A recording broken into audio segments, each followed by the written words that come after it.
This is the Extra Point Podcast from Arizona's Family. Well, it is hard to believe it has been since, what was that, '06, the last time we saw our next guest play in an NFL game, leading the Steelers to the Super Bowl. If you're a younger member of our audience, YouTube the bus. Jerome Bettis, who zooms in here to the Extra Point on Arizona's Family. And, man, it's great to see you today. How are you doing? I'm great. Thanks for having me on the show. Well, I wanted to talk to you definitely, just get your perspective on the NFL and what you're up to now. So you're out doing some good stuff in the community, kind of talking about your journey to get to the NFL. And start with telling us you're 14 years old, and it kind of could have gone either way, right? Playing pro football or maybe having to shut it down. It could have. At 14, I was just starting out on my football journey, and I go out, and I'm on the field, I pass out. I go to the hospital and I'm diagnosed with asthma. And at that point, I thought my football career was definitely over. I was done. But mom and dad and the doctors, they really conveyed to me that as long as I managed the asthma, as long as I took the medicine I was supposed to take, that I could continue to play football. It wasn't going to be easy, but I could continue to play if I wanted to. And that's really kind of what led me down the road where I am today and in this relationship I am now, because my priority became the quality of air, my environment, being conscious of what I was putting into my body. All of these things played a factor, and the air quality was part of it as well. And so, partnering with AirServe, a neighborly company, because they understand about air quality as well. So it just made that unique synergies that, here it is, a company that really is trying to do the same thing I'm trying to do, create awareness, let people know that there are issues, even in your own home, that you need to be aware of. We're always dealing with air quality here in the desert. It gets dusty. I don't know if you've seen any of those big dust storms, those haboobs there on the news, and you're like, man, what's floating around in my house right now? So you recently worked with them to install some things inside houses to kind of clean up the air. What's the latest and greatest when it comes to technology? Well, they've got some incredible indoor air quality systems that are available. And I was just in a home. We installed an indoor air quality system, and we also installed a furnace. It was a family out of Pittsburgh, the Johnson family, and it was just a great experience to see them being upgraded, seeing their home, going through this transformation. They have a grandson that has some breathing issues, and so for that to happen to this family and to see the benefit of it, it was a tremendous moment for me. I mean, I was involved in it. I didn't install everything. There were some incredible AirServe technicians that put everything in, but I was able to see the true benefit for this family, and it was special. Oh, I think the bus probably drove the bus over there with everybody. That's probably that's how I'm picturing that it worked. All right, top sources for indoor air pollution. You know what? What you wouldn't believe is some things in your own home. Your body provides a pollutant in your own home. It's the skin cells that's falling off of your skin is creating a pollutant. The dust mites are attracted. They're at everything. And then you've got pets. If you got pets, they've got the dust mites attracted to the dead skin cells as well. I mean, there's so much in the home that we don't even know about that's creating poor air quality. And so there are some solutions to that. I mean, from as simple as an air filter being changed regularly, cleaning the air ducts, and then the bigger solutions are, indoor air quality systems that are available for you. So, all you have to do, take a look, airserve.com/thebus for some air quality solutions. They're out there. It's just about knowing where to look. All right, let's talk a little football now. Doing good work out there in the community, the bus like always. So top storylines here from the NFL after week 3, of course, out here in Arizona. We're still trying to pick up our jaw off the floor after the Cardinals beat the Cowboys. Did you have a chance to check in on what Jonathan Gannon is doing here with the Cardinals, and what'd you think of that win? You know what? It was so unexpected, but I was, I was a fan. Obviously, I mean, I'm a big fan of Joshua Dobbs. He spent quite a few years here in Pittsburgh, and to see him have the success that he had was impressive. And I'm always a big fan of him. But to see this Arizona Cardinals team, I mean, even though they've lost a couple games early in the season, it wasn't because of lack of effort. This is a team that's out there putting it all out there on the football field. Win, lose, or draw. And so it was very fitting that they went out and won this football game that nobody gave them a chance to win, by the way, to go out and have a performance like that. It was impressive.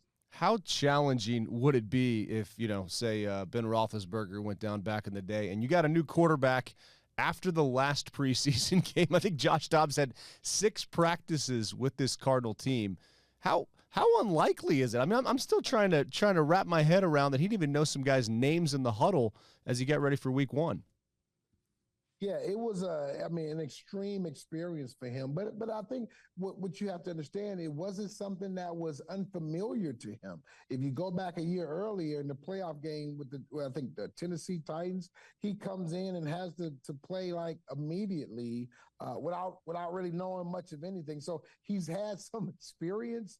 Yeah, I don't know if that's a good thing or bad thing at doing that, but for him to be the consummate professional, to go out there and then still play hard, still play tough, and still in the fight from a football perspective, that's all you can ask for, from a quarterback. And so they thought that this was an attempt for the Cardinals to tank, and they're showing that, hey, no, this is a football team fighting for their football life every single day, practicing with the resolve, and we saw it on Sunday. Well, from one unlikely quarterback to another, so they go on the road this weekend, the Cardinals do, and they take on the San Francisco 49ers. The Brock Purdy story, where does that rank for you in terms of all-time stories of quarterbacks finding a way in the starting lineup? It is, it's up there really high. Mr. Irrelevant, that's what it's all about, for a guy to have an opportunity like that, and to be able to take advantage of his opportunity and go out there and lead this football team to the point where he's Mr. Relevant in the same draft as the third pick in the draft, who was drafted to the same team, and now he's the starting quarterback. So it's just a fairy tale story that's really impressive. And we see it playing out right in front of our eyes. Yeah, and every other team in the NFL saying, why can't that happen to my team? Why do the Niners get so lucky? What about your Steelers? You got to draft well. Yeah, you can afford to miss some. Well, what about your Steelers? How are you feeling about your Steelers? Well, you know what? I'm excited about this football team because they got an outstanding defense. You got special receivers on both sides. You got a really talented tight end, and you got 2 running backs who can flat out get the job done. And you got a quarterback who's a young quarterback. He's developing. You got to give him a little bit of time, but he has the potential to be really special. So here you go. You got a team that, if they continue to develop this season, by the end of the season, you're looking at a playoff team that can make some hay in the playoffs. So I'm excited. Got my fingers crossed. Hopefully, we can get Kenny Pickett that development that he needs, and we're going to see a special football team at the end of the year. Well, when you think about your Super Bowl team, the building blocks that it took to get there, how many years did it take to build to what you guys had in Detroit, your hometown, beating Seattle? It took about 3 or 4 years. It did, for the guys to figure out. Now we had a second-year quarterback, so that was the really quick part about it. But outside of that, we had some talented receivers, we had talented running backs. Offensive line was phenomenal. So it was a couple years in the making. It wasn't an overnight success. The year before, we went 15-1. We had a special team. We didn't quite make it. And so the next year, we were able to pull it off. So it takes a few years to make it happen. Yeah, and when you have to knock at the door like that, and you have to kind of get your heart broken, and you have moments. I remember, apologies for bringing this up, but hopefully this is a good lesson for kids. Wasn't there a fumble on the goal line in Indianapolis that Ben pounced on, and you gotta kind of work through some stuff? Was that the 15 in 1 year, and then to finally hoist the championship? That was the year we won it all. Oh, okay. But the anxiety. What was the anxiety like? They would have ran me out of town. They would have ran me out of town if that was my final year. So luckily for me, Ben saved the day. We won, and we ended up winning the championship. So it's all water under the bridge now. It is. I mean, just the anxiety of it, though. I mean, just to think about. I love the smile. I love it. But kids are going to go through stuff like this. So what was it like to persevere, go through it, and hoist the championship trophy in your hometown? Yeah, that's what it's all about. You're going to have some difficult moments in your career. You have difficult moments in your life, and it's about how do you pick yourself up, dust yourself off, and get back in the fight. And that's what it was. And I got a reprieve. I got a second opportunity, and I made the best of it. And we went out and won a championship. Well, I'm sorry to bring that up. I mean, I would have fumbled every single time at the goal line. I think it's just a good lesson for kids, and people see my mistakes every night here on the Extra Point. College football now.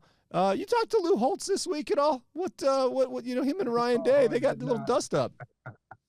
Yeah, but you know what? When you think about what Coach Holtz said, I mean, he was pretty accurate. I mean, that offensive line, defensive line for Notre Dame played a physical game. They were tough. Now, I will say Ohio State was tough and physical as well.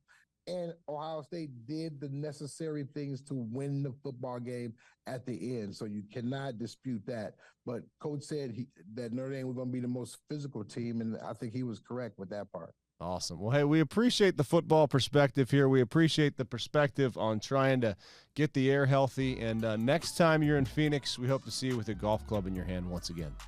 You will. No problem with that. You take care. Awesome. Hey, thanks for the time, man. No problem. The Extra Point Podcast is a production of 3TV, CBS 5, and azfamily.com in Phoenix, Arizona.